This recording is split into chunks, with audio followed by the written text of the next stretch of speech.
Dos hombres que no sabían leer ni escribir compusieron uno de los corridos más perfectos de la historia del norte de México.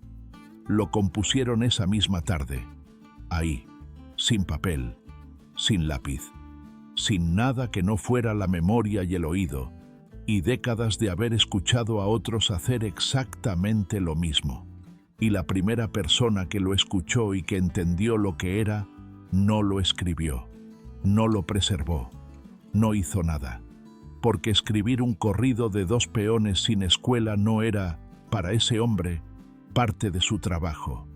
Lo que ese maestro de pueblo dejó morir esa tarde por omisión, compadre, es lo que hace que esta historia sea más que la historia de un corrido. Es la historia de lo que un sistema decide que merece ser recordado y de lo que decide que puede perderse. Eso ya lo sabes. Eso te lo cuenta el corrido con ese título que lleva décadas resonando en los ranchos del norte.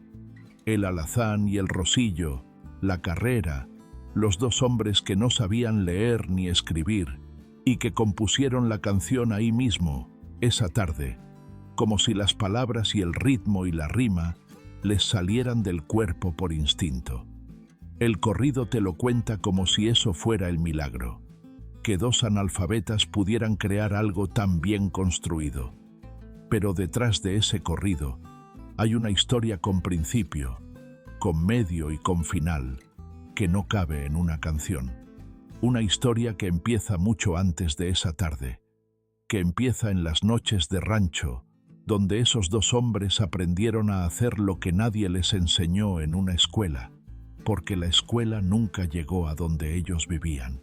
Y que termina con una pregunta que el corrido lleva décadas haciendo, sin que nadie la escuche bien. ¿Qué es exactamente lo que esos dos hombres no sabían? Y te lo digo de una vez, compadre. Cuando la escuches completa, la palabra analfabeta en el título de ese corrido ya no va a sonar como una celebración. Va a sonar como lo que siempre fue, la marca que el sistema que no los educó le pone a todo lo que crea para apropiarse de la historia sin tener que admitir la deuda. Yo soy Don Julián. Si esta es la primera vez que nos encontramos, aquí abrimos los corridos que todos conocen para encontrar lo que nadie ha contado todavía. Suscríbete al canal para que no se te escape ninguna historia. Y si ya eres de los que regresan seguido, déjame en los comentarios qué corrido quieres que abramos la próxima vez. Tu opinión decide el siguiente video. Ahora sí, vamos a comenzar. Municipio de Villagrán, Tamaulipas. El noreste de México, en esa franja de tierra entre la Sierra Madre Oriental y la llanura costera, donde los ranchos ganaderos llevan generaciones produciendo el ganado que abastece a los mercados del norte, y donde la vida cotidiana tiene el ritmo lento y resistente de los lugares que han aprendido a existir sin depender de que el centro del país los voltee a ver. En esa región de Tamaulipas, a mediados del siglo XX, había dos tipos de saber que el mundo oficial reconocía y dos tipos que no reconocía. Los que reconocía, el saber del hombre que había ido a la escuela y que podía firmar su nombre y leer un contrato y escribir una carta. Y el saber del hombre que tenía dinero, que era el saber que no necesita certificado porque se demuestra solo. Los que no reconocía, el saber del cuerpo, que es el conocimiento acumulado de quien ha trabajado la tierra y los animales durante décadas y que sabe cosas sobre el suelo y sobre el clima y sobre el ganado que ningún libro de agronomía rural ha podido sistematizar completamente. Y el saber de la memoria oral, que es el conocimiento de quien ha cargado en la cabeza, durante años, el repertorio completo de una tradición cultural entera, sin que nadie le haya dado un título por haberlo hecho. Los hombres que compusieron el corrido del alazán y el rosillo esa tarde, tenían los dos saberes que el sistema no reconocía, y no tenían los dos que sí reconocía. Eso es lo que el título del corrido llama analfabetas. El corrido como forma literaria, compadre, no es algo simple. El corrido mexicano tiene una estructura que los académicos que lo estudian desde fuera tardaron décadas en describir con precisión. Tiene una métrica basada en octosílabos que se agrupan en estrofas de 4 o 6 versos, con un esquema de rima que puede ser consonante o asonante, pero que nunca es arbitrario. Tiene una estructura narrativa que sigue un arco reconocible. La presentación del protagonista, el conflicto o el evento central, el clímax, y el cierre que generalmente contiene una sentencia moral o una proyección hacia la memoria futura. Tiene fórmulas de apertura y de cierre que son convencionales y que funcionan como señales para el oyente de que el corrido ha empezado y de que el corrido ha terminado. Tiene un vocabulario específico, regional, que varía entre Tamaulipas y Sonora y Jalisco, y que los compositores aprenden no de un diccionario, sino de la escucha repetida durante años. Dominar esa forma no es algo que se hace en una tarde, se hace en una vida entera de escuchar. Para entender lo que Porfirio Garza y Abundio Leal hicieron esa tarde, compadre, tienes que entender cómo funciona el aprendizaje en una tradición oral. En una tradición oral no hay maestro que explica y alumno que toma notas. No hay salón y no hay pizarrón y no hay examen al final del ciclo. Lo que hay es exposición. Exposición constante, desde la infancia, a un repertorio que se repite y se varía y se repite de nuevo. Un niño que crece en los ranchos del noreste de Tamaulipas a mediados del siglo XX escucha corridos antes de entender qué es un corrido. Los escucha en las noches de trabajo, en las ferias, en los velorios, en los bailes, en la boca de los hombres mayores que los usan para todo lo que el corrido sirve en esa cultura, para recordar a los muertos, para celebrar a los vivos, para documentar lo que ocurrió, para procesar lo que duele, para afirmar lo que se cree. Ese niño no aprende el corrido lo forma. La diferencia entre ese proceso y lo que el sistema formal llama educación no es que uno sea más riguroso que el otro, es que uno deja registro y el otro no. El niño que aprende a escribir en la escuela tiene un cuaderno que demuestra su progreso. El niño que aprende a componer corridos de oído no tiene nada que mostrar excepto el resultado. Y el resultado, que es una composición oral construida con precisión métrica y narrativa, el sistema lo llama talento natural porque no sabe cómo llamarlo de otra manera. Porfirio Garza Treviño tenía 47 años la tarde que compuso el corrido del Alazán y el Rosillo. Peón de hacienda desde los 13, trabajador de los ranchos del corredor entre Villagrán y San Carlos, desde que tenía edad para agarrar una herramienta. Hombre de estatura mediana, manos que parecían hechas de una madera diferente al resto del cuerpo, del tipo de dureza que no viene del gimnasio, sino del trabajo que no tiene días de descanso fijos. Ojos negros y pequeños que miraban las cosas de cerca, de la manera en que miran los que han aprendido a no fiarse de lo que se ve desde lejos. Porfirio no sabía leer, no sabía escribir. La escuela rural del municipio había llegado a su rancho cuando él tenía 16 años, que era ya demasiado tarde para un muchacho que llevaba 3 años trabajando tiempo completo y que no tenía manera de repartir el día entre el trabajo que pagaba y el aprendizaje que no pagaba todavía. Lo que Porfirio sí sabía era todo lo que se puede saber de los corridos del norte de Tamaulipas.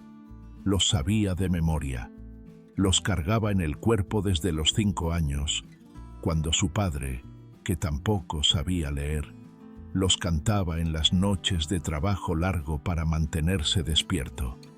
Porfirio había escuchado los mismos corridos cientos de veces. Los había repetido. Los había modificado mentalmente, cambiando un verso que no sonaba bien, ajustando una rima que cojeaba, agregando un detalle que faltaba. No conscientemente, no con la metodología del compositor que estudió teoría musical, con el instinto del que lleva tanto tiempo dentro de una forma que sus orejas saben antes que su mente cuando algo está bien y cuando algo está mal.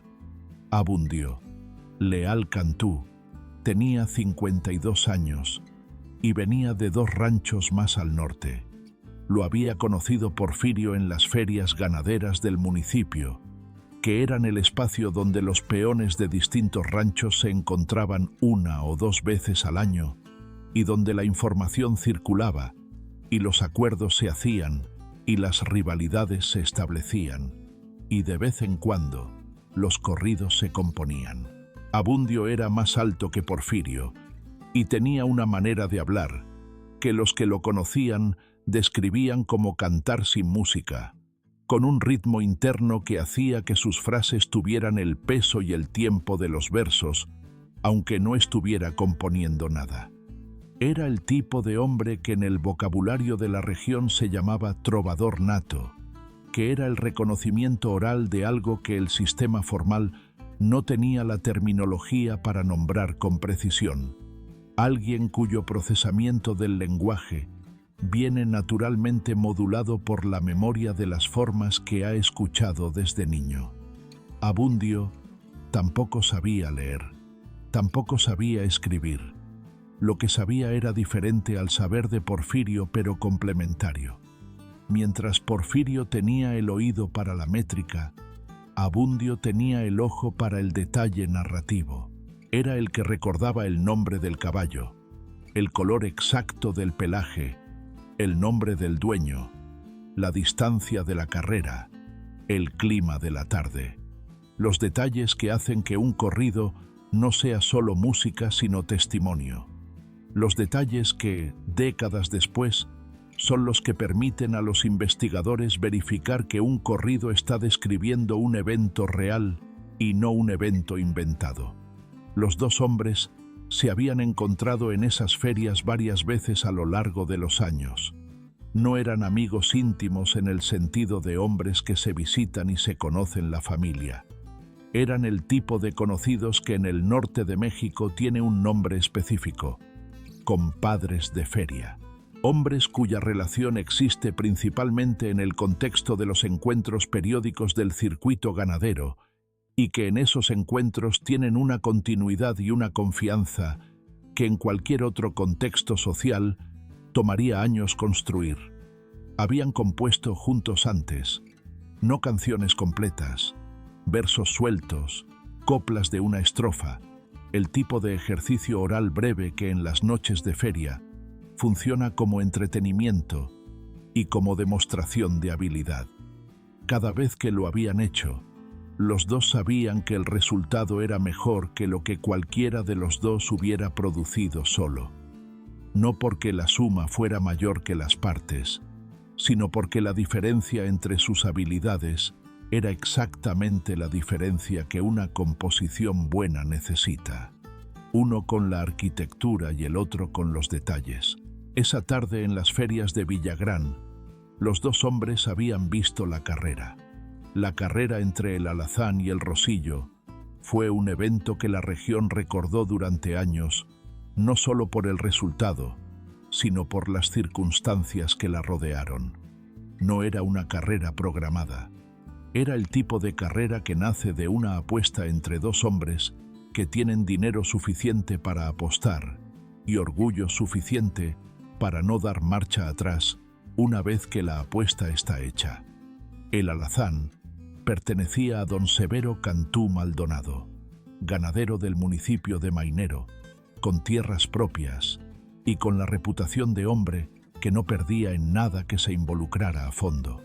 El Alazán se llamaba el Relámpago en los papeles, y ese maldito Colorado en boca de los que le habían apostado en contra y habían perdido.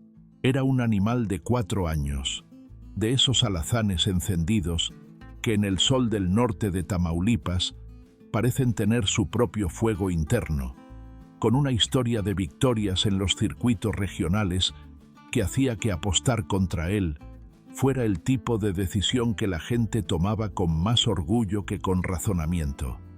El rosillo pertenecía a don Aparicio Villarreal Garza, que era exactamente el tipo de hombre que don Severo Cantú no esperaba que le pudiera ganar una apuesta.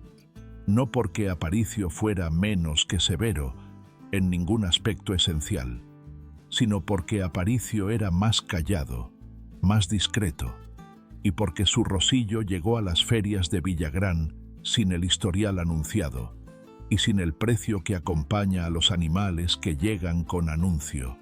El rosillo no tenía nombre famoso.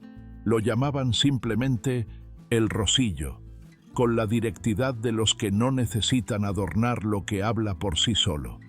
La apuesta la propuso don Severo, como proponía siempre sus apuestas, en voz alta, en público, con el volumen de quien sabe que el escenario social hace que la propuesta sea más difícil de rechazar. Le dijo a don Aparicio, frente a 20 personas en la zona de los corrales de la feria, que si creía tanto en ese rosillo, había 200 pesos que decían que el alazán lo dejaba atrás en 400 metros. 200 pesos en esa época y en ese lugar era el equivalente al jornal de 2 meses de un peón. Era una cantidad que la mayoría de los presentes no apostaba en toda una feria junta. Don Aparicio respondió, 300. El silencio que siguió a esa respuesta fue el silencio de los que entienden que acaban de ver algo cambiar de naturaleza. Don Severo tardó 3 segundos en responder. 300, dijo. Porfirio Garza y Abundio Leal estaban en el grupo. No eran apostadores. No tenían los 300 pesos, ni los 200, ni una fracción que se acercara a esas cantidades. Pero estaban ahí, que era lo que importaba. Estaban presentes en el momento donde la historia que iba a convertirse en corrido todavía no sabía que iba a convertirse en corrido. Porfirio lo miró todo con sus ojos pequeños y negros. Abundio lo guardó todo en esa memoria suya que era el único archivo que tenía disponible. La carrera se corrió esa misma tarde. En el camino recto que salía de los corrales de la feria hacia el norte, que era el tramo que los hombres del municipio usaban para las carreras improvisadas desde hacía generaciones, porque tenía 400 metros de tierra plana sin curvas antes de la primera cerca. Los dos animales llegaron al punto de salida con sus dueños a los lados y con el grupo de presentes que se había ido sumando desde el momento de la apuesta, que para ese punto ya eran más de 50 personas. Porfirio y Abundio se ubicaron en la mitad del tramo, a 200 metros del punto de salida, que era el lugar donde los que no querían ver solo el arranque, ni solo la llegada, sino el momento medio de una carrera, elegían pararse. El momento donde se dice la verdad del animal, donde el esfuerzo del primer impulso ya se ha gastado y lo que queda es lo que el cuerpo tiene de fondo, y donde los que saben mirar pueden ver, antes de que la distancia lo confirme, cuál de los dos animales va a terminar adelante. Abundio dijo algo en voz baja que Porfirio escuchó, pero que los demás no alcanzaron a oír. Porfirio asintió. Lo que Abundio había dicho era una observación técnica sobre el rosillo, que el animal tenía un tranco ligeramente más corto que el alazán, pero que compensaba con una frecuencia de zancada mayor, lo que en distancias de 400 metros podía resultar en velocidades similares con desembolsos energéticos diferentes. No lo dijo con esa terminología, que era la terminología de los libros de biomecánica equina que ninguno de los dos había leído. Lo dijo con las palabras del rancho, que decían lo mismo con menos sílabas y más precisión práctica. Porfirio lo sabía también, pero escuchárselo decir a Abundio lo confirmó de la manera en que las cosas se confirman cuando alguien que respetas llega solo a la misma conclusión que tú. El hacendado que daba la señal de salida levantó el sombrero. Los dos animales se tensaron. El sombrero bajó. el alazán arrancó como arrancaban los alazanes encendidos del norte de Tamaulipas, con una explosión de los primeros metros que hacía que los que lo habían apostado exhalaran ese sonido particular de la satisfacción anticipada. El Rosillo arrancó diferente, no más lento, diferente, con esa economía que Abundio había identificado antes de la carrera y que a los 200 metros, donde Porfirio y Abundio estaban parados, se podía ver con claridad. El Rosillo no estaba persiguiendo al alazán, estaba corriendo su propia carrera a su propio ritmo, que era un ritmo que ninguno de los presentes podía calcular exactamente, porque no había visto antes a ese animal en esas condiciones. A 150 metros el alazán llevaba ventaja de medio cuerpo. A 200 metros la ventaja seguía igual. Porfirio y Abundio lo vieron pasar frente a ellos. Abundio no dijo nada. Porfirio tampoco. Pero los dos giraron al mismo tiempo para seguir mirando hacia la llegada. A 250 metros algo cambió en el Rosillo. No en su velocidad, que seguía igual. Cambió en la manera en que cargaba el cuerpo. La grupa bajó 1 centímetro que a esa distancia nadie debería haber podido notar, pero que los que llevan años mirando caballos notan de la manera en que los músicos notan un cambio de clave. Antes de entenderlo conscientemente, el cuerpo ya lo sabe. El Rosillo tenía más. Había guardado algo para los últimos 150 metros y lo estaba usando. A 300 metros, los dos animales iban parejos. A 350, el Rosillo iba adelante. A 400 metros, el Rosillo cruzó la llegada con 1,5 cuerpos de ventaja. El silencio que siguió al cruce de la llegada duró exactamente lo que tardaron los presentes en procesar lo que habían visto. Después vinieron los gritos. Después vinieron los reclamos. Después vino don Severo Cantú pagando los 300 pesos con la cara del hombre que está pagando con dinero algo que cuesta más que dinero. Y en ese momento, mientras todo eso ocurría alrededor de la llegada, Porfirio Garza y Abundio Leal ya no estaban mirando la carrera. Estaban mirando el uno al otro, porque los dos habían sentido lo mismo al mismo tiempo, que lo que acababan de ver era un corrido. No que podía ser un corrido, que era un corrido, que la carrera entre el alazán y el Rosillo, con don Severo y don Aparicio y los 300 pesos y el momento a 250 metros, donde algo cambió en el cuerpo del Rosillo, tenía todos los elementos que un corrido necesita y que los dos hombres conocían de memoria porque llevaban 4 décadas cargándolos. Abundio buscó la botella. Era una botella de mezcal de Tamaulipas que había estado entre los dos desde antes de la carrera, no como símbolo del vicio, compadre, sino como el objeto social alrededor del cual las conversaciones importantes del norte de México encuentran su ritmo y su temperatura desde hace siglos. El mismo objeto que el sistema usa para desacreditar a los que crean dentro de él. La botella que aparece en las descripciones de los orígenes de decenas de corridos del repertorio norteño, no como evidencia de debilidad, sino como evidencia de que la cultura oral necesita un escenario y un tiempo y una temperatura específicos para producir lo que produce. Abundio le pasó la botella a Porfirio. Porfirio tomó. Le regresó la botella. Abundio tomó. Y entonces Porfirio dijo el primer verso. El primer verso que Porfirio dijo no era perfecto. Ningún primer verso lo es. Era una propuesta, una exploración del territorio, la manera en que un compositor que trabaja en voz alta en lugar de en papel, tantea el suelo antes de pisar. Abundio escuchó, modificó una palabra. Porfirio asintió. Abundio dijo el segundo verso. Porfirio lo repitió en voz alta. Le cambió el orden de 2 palabras para que la rima cayera donde tenía que caer. Abundio asintió. Así trabajaban. no uno componiendo y el otro aplaudiendo. Los dos componiendo al mismo tiempo, en una conversación que no era conversación sino construcción. Cada verso que uno proponía era material que el otro procesaba, ajustaba, devolvía mejorado o rechazaba con una palabra o con un gesto que el otro entendía de inmediato, porque llevaban suficiente tiempo mirando el mismo mundo para entenderse sin necesitar explicaciones largas.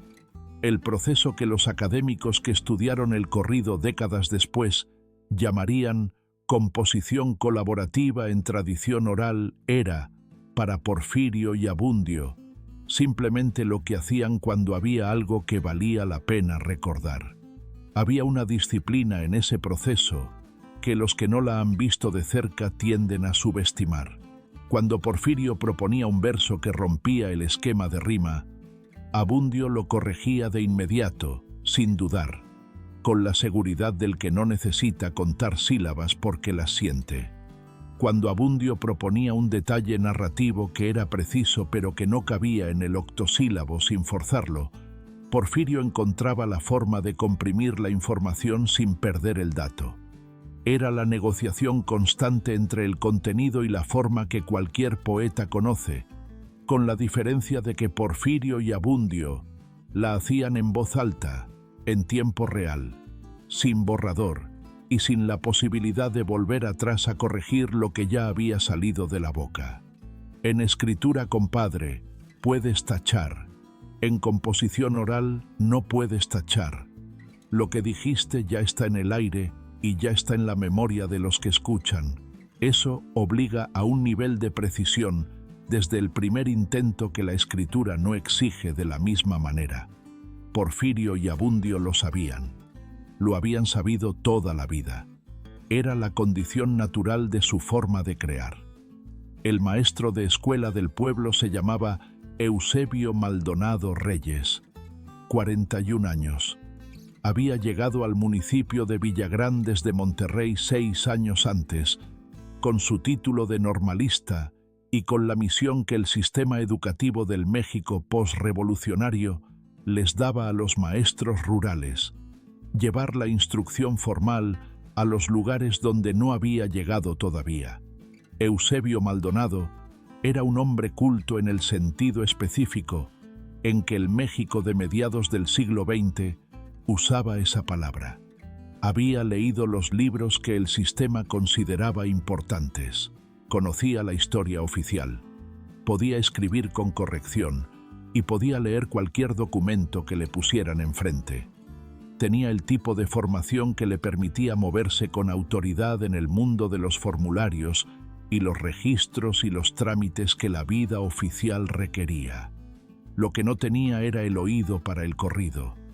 No porque fuera sordo ni porque no pudiera apreciar la música, sino porque su formación lo había equipado para valorar ciertos tipos de producción cultural y no otros.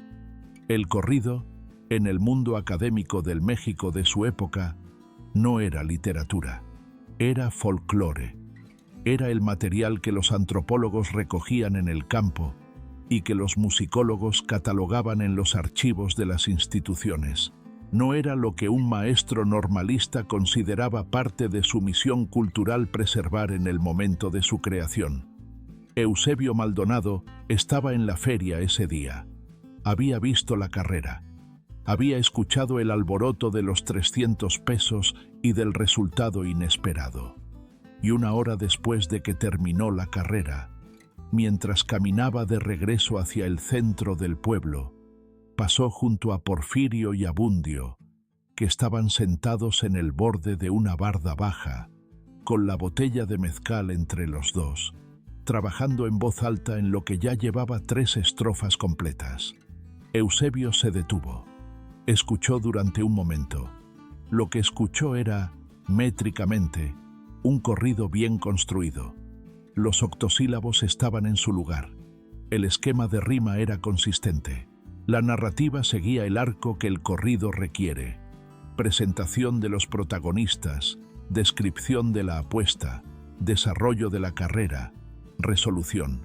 Y había algo en el cuarto verso de la segunda estrofa una imagen sobre el momento en que el Rosillo bajó la grupa a 250 metros, que era la imagen de alguien que no solo había visto la carrera, sino que había visto la carrera de la manera correcta, con el ojo que distingue el detalle que importa del ruido que rodea a ese detalle. Eusebio Maldonado reconoció todo eso y siguió caminando. ¿Por qué? Esa pregunta, compadre, tiene respuestas que se superponen y que ninguna por sí sola alcanza a explicarlo completo. La primera, que Eusebio Maldonado no llevaba papel ese día, ni tampoco llevaba el tiempo disponible para sentarse con dos hombres a quienes no conocía bien a transcribir lo que estaban diciendo. La segunda, que en la jerarquía de lo que merecía ser preservado, que el sistema le había enseñado a Eusebio, un corrido de feria compuesto por peones, no competía con los textos que ya estaban en los libros y que esperaban en su escritorio. La tercera, la más difícil de nombrar, que en la época y en la formación de Eusebio Maldonado, la producción cultural de los hombres sin escuela era material para que otros la estudiaran, no para que ellos mismos la poseyeran. El folclore era un objeto de observación, no un acto de autoría que el observador estuviera obligado a preservar en nombre del autor. No transcribió el corrido, no volvió, no hizo nada. Y el corrido sobrevivió de todas formas, como sobreviven los corridos que la tradición oral decide que merecen sobrevivir, en la boca de los que lo escucharon esa tarde y que lo repitieron esa noche y que lo transmitieron a los que no estuvieron ahí. Pero no sobrevivió completo. La imagen de la segunda estrofa, la del Rosillo bajando la grupa a 250 metros, que era la imagen más original y más precisa de todo el corrido, la que Eusebio Maldonado había reconocido como algo fuera del promedio, se perdió en algún momento de las primeras transmisiones orales. Sobrevivieron 4 versiones diferentes de esa estrofa, todas ligeramente distintas, y ninguna de las 4 era exactamente lo que Porfirio y Abundio habían dicho esa tarde. Eusebio Maldonado lo supo cuando escuchó el corrido 6 meses después, en la boca de un muchacho de 12 años que lo había aprendido de su padre. Lo supo y no dijo nada, porque decirlo hubiera requerido admitir que estuvo presente en el origen y no hizo lo que debería haber hecho. El corrido del alazán y el rosillo se extendió por el noreste de México, de la manera en que se extienden los corridos que la gente decide que valen, de boca en boca, de rancho en rancho, de feria en feria, con variaciones que en cada transmisión ajustaban algo y perdían algo y ganaban algo diferente. Era el proceso normal de la tradición oral, que no es degradación de un original, sino transformación viva de un material que el sistema no consideró digno de preservar en su forma primera. Cuando el corrido llegó a la grabación, décadas después, ya tenía la forma que la tradición oral le había dado, que no era exactamente la forma que Porfirio Garza y Abundio Leal le habían dado esa tarde en la Barda Baja, y el título que le pusieron cuando lo grabaron fue el que el sistema siempre le pone a las cosas que crea la gente que no encaja en sus categorías de valor. El corrido que 2 analfabetas compusieron esa misma tarde. No. El corrido que 2 maestros de la tradición oral compusieron en 47 y 52 años de formación continua. No. El corrido que 2 depositarios de una universidad sin paredes y sin título compusieron con las herramientas de una vida entera de escucha y de memoria. Analfabetas, porque esa palabra en el título hace 2 cosas al mismo tiempo. Celebra el resultado y borra el proceso. Convierte 4 décadas de formación oral en un accidente de la naturaleza y le da al sistema que no los educó el crédito de haber producido algo extraordinario a pesar de ellos mismos, en lugar de reconocer que lo que produjeron fue el resultado de lo que ellos construyeron sin que el sistema les ayudara. Y aquí, compadre, está el corazón del asunto. Ya tenemos a Porfirio y a Abundio, y a la carrera y a la botella de mezcal, y a Eusebio Maldonado caminando de regreso al pueblo sin volver. Ya sabemos cómo se compuso el corrido y por qué se perdió la imagen más precisa de la segunda estrofa. Ya sabemos lo que la palabra analfabeta hace en el título, pero lo que todavía no te he contado es qué pasó con Porfirio Garza y Abundio Leal cuando escucharon por primera vez el corrido grabado, cuando escucharon su propio corrido cantado por alguien que no estaba en esa feria y que no los conocía y que no sabía que ellos existían. ¿Y qué hicieron con eso? Y una pregunta para los que conocen la tradición corridera del noreste. ¿Cuántos corridos clásicos del repertorio del norte de México se compusieron de la misma manera que el del alazán y el rosillo, por personas sin escuela, en el momento inmediatamente posterior al evento que describen? ¿Y cuántos de esos compositores aparecen con nombre propio en los registros culturales de su región? Dímelo abajo, porque la respuesta dice algo sobre qué tipo de autoría reconoce el sistema y qué tipo decide que no existe. Porfirio Garza escuchó el corrido grabado por primera vez en la cantina de un pueblo del municipio de San Carlos, 7 años después de que lo había compuesto. Lo escuchó en una sinfonola que el dueño de la cantina había instalado el año anterior y que tocaba los discos que llegaban de Monterrey o de México. Se quedó quieto cuando lo reconoció. No de inmediato. En los primeros segundos no estaba seguro, porque el corrido que estaba escuchando no era exactamente el corrido que él recordaba haber compuesto. La segunda estrofa era diferente. Algunas palabras habían cambiado. El ritmo tenía una variación en el tercer verso de la primera estrofa que a Porfirio le costó un momento de escucha antes de entender por qué sonaba distinto. Pero era el corrido. Era la carrera de don Severo y don Aparicio. Era el alazán encendido y el rosillo callado. Era Villagrán y los 400 metros del camino al norte de los corrales de la feria. El hombre que estaba sentado junto a Porfirio en la cantina le preguntó si conocía ese corrido. Porfirio tardó en contestar. «Lo conozco», dijo. No dijo más. El hombre que estaba junto a él asintió y siguió con su trago. Porfirio no reclamó la autoría esa tarde en la cantina. No fue a la compañía que había grabado el corrido. No buscó a nadie que le explicara cómo funcionaba el sistema de derechos de autor, que era un sistema que en cualquier caso no habría sabido cómo navegar sin alguien que lo ayudara y que no habría tenido manera de probar su autoría sobre algo que existía solo en su memoria y en la memoria de Abundio. Lo que hizo fue terminar su trago, salir de la cantina y caminar de regreso al rancho por el camino de tierra que conocía de memoria. Abundio Leal se enteró del corrido grabado por un camino diferente. Su nieto de 10 años llegó al rancho cantándolo una tarde, porque lo había aprendido en el pueblo donde iba a la escuela, donde un maestro lo había puesto como ejemplo de música folclórica regional, en una clase que el nieto no había entendido del todo, pero que le había parecido interesante porque la canción era buena. Abundio escuchó a su nieto cantar. Cuando el niño terminó, Abundio le preguntó dónde había aprendido esa canción. El niño explicó lo del maestro y la clase de música folclórica. Abundio asintió. Le dijo al niño que cantara bien, que era un corrido importante. El niño preguntó si lo conocía. Abundio dijo: «Lo conozco desde que era nuevo». El niño no preguntó más. Tenía 10 años y había cosas más urgentes que la historia de los corridos viejos.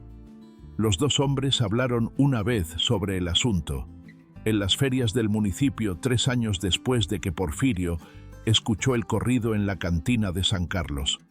Se encontraron en la misma zona de los corrales donde 10 años antes habían visto la carrera original. Abundio le preguntó a Porfirio si había escuchado el corrido grabado. Porfirio dijo que sí. Abundio dijo: cambiaron la segunda estrofa. Porfirio dijo: sí. Abundio dijo: la imagen del Rosillo era mejor en la nuestra. Porfirio estuvo de acuerdo. Ninguno de los dos dijo nada más sobre el tema, porque no había nada más que decir que no hubiera sido ya dicho en ese intercambio, y porque los dos sabían que la versión que vivía en su memoria era la versión correcta, y que eso era suficiente aunque no fuera lo que el disco decía. Y aquí es donde la historia cambia de naturaleza. La versión popular de este corrido celebra la composición espontánea de dos hombres sin escuela, como una demostración de que el talento natural no necesita educación. Es una historia bonita. Es una historia que la gente del norte de México ama porque confirma algo que quiere creer: que sus abuelos, que tampoco fueron a la escuela, eran capaces de crear cosas extraordinarias. Pero esa historia, aunque bonita, le hace un daño silencioso a Porfirio Garza y a Abundio Leal. Les quita el proceso. El talento natural no existe de la manera en que la historia popular lo describe.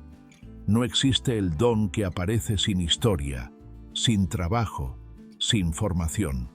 Lo que existe es la formación que el sistema formal no ve, porque ocurre en espacios que el sistema formal no considera formación. Porfirio Garza no compuso ese corrido por un don misterioso que la naturaleza le había dado a pesar de su falta de escuela. Lo compuso porque llevaba 47 años escuchando corridos, con la atención de quien sabe que lo que escucha es todo lo que tiene disponible para aprender. Lo compuso porque en esas 4 décadas había procesado, memorizado, modificado mentalmente y retransmitido centenares de composiciones de la tradición corridera del noreste.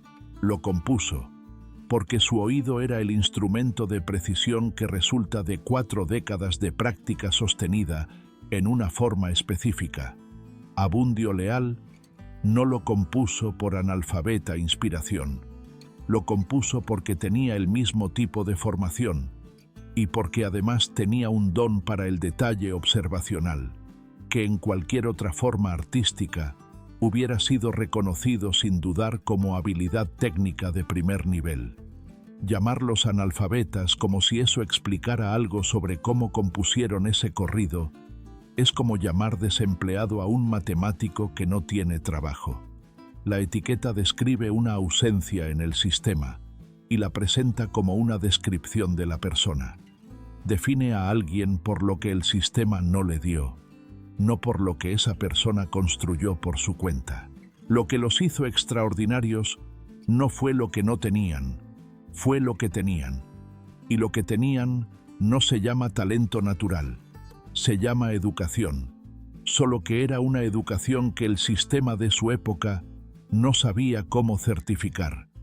Dicen que Eusebio Maldonado, el maestro normalista que escuchó el corrido esa tarde y siguió caminando, habló sobre el tema al final de su vida, ya retirado en Monterrey, con un sobrino que estaba estudiando etnomusicología en la Universidad Autónoma de Nuevo León, que le describió lo que había escuchado esa tarde en la barda baja de la feria de Villagrán. Un corrido bien construido, compuesto en tiempo real, por 2 hombres que no sabían leer, que su sobrino le preguntó si lo había transcrito, que Eusebio tardó en responder, y que cuando respondió, dijo algo que el sobrino recordó después como la frase más honesta que le había escuchado decir a su tío en toda su vida. No, y debería haberlo hecho. Y el motivo por el que no lo hice es el mismo motivo por el que muchas cosas que valían la pena no están en ningún archivo. Dicen que Porfirio Garza murió en su rancho del municipio de Villagrán, a los 73 años, con el corrido completo en la memoria, con la segunda estrofa que la grabación no conservó intacta, sin que nadie de los que lo rodearon esa última semana pensara en preguntarle si había algo que quería dejar dicho sobre el corrido que su nieto cantaba a veces sin saber que el abuelo lo había hecho. Dicen que Abundio Leal vivió hasta los 81 años y que en los últimos, cuando ya no podía trabajar el rancho, cantaba corridos en las tardes para quien quisiera escuchar, que el del alazán y el rosillo lo cantaba con la segunda estrofa correcta, la que él recordaba, diferente a la del disco, y que cuando alguien le señalaba la diferencia con la versión grabada, Abundio respondía siempre con la misma frase: «Esa es la versión de los que no estuvieron. La mía es la versión de los que vimos». ¿Qué crees tú, compadre? La historia del alazán y el rosillo no es historia antigua.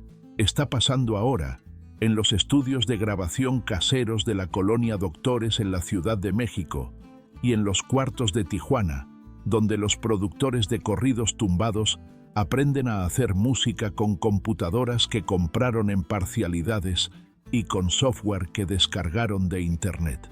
Está pasando en los videos de TikTok de los bailarines de danza regional que aprendieron de sus abuelas y no de ninguna academia, y que tienen millones de vistas.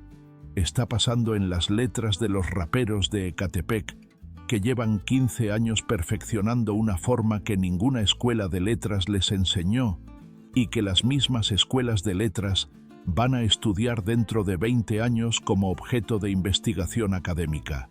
El nombre de ese patrón hoy es el mismo que siempre ha sido: la distancia entre los sistemas que reconocen la formación y los sistemas que la producen.